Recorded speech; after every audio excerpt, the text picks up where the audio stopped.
Here's a game practicing with our ending sounds. So I have two little papers with flowers drawn on them. Very simply, I just drew the little middle squiggly lines, and the little petals, and the little stem, and the leaves. And they all have different sounds. Now this one has a sk at the end, as you can see. All of them have sk. And they include all the short vowel sounds. And this one has ft.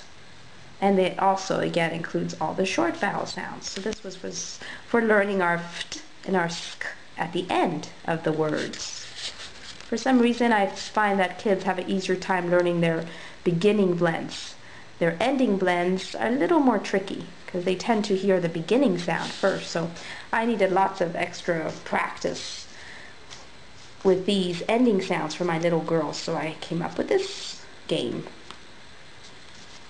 So these are all the flower petals and the middles. We start with our middles, of course. So we look for the little circles. If you have two kids, you can turn all these face down. That way they can pick out without knowing what they're picking.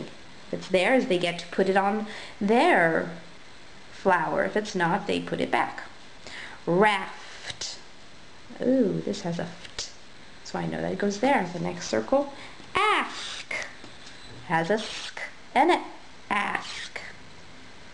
Okay, we include the vowel. That way they learn the whole thing at once.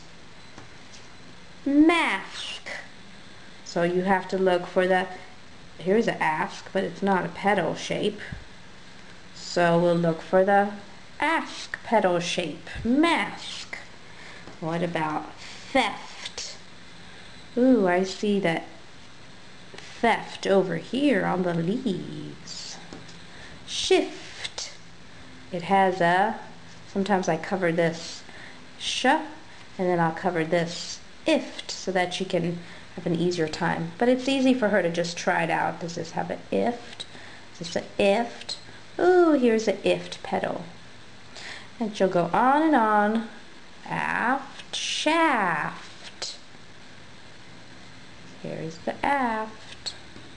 Dusk has a usk. So I make her read the word and the sound again, just for extra practice. Anyway, and there we have our little flower petal game. And at the end, if they get it all right, the child gets to put their little stem down to complete their flower.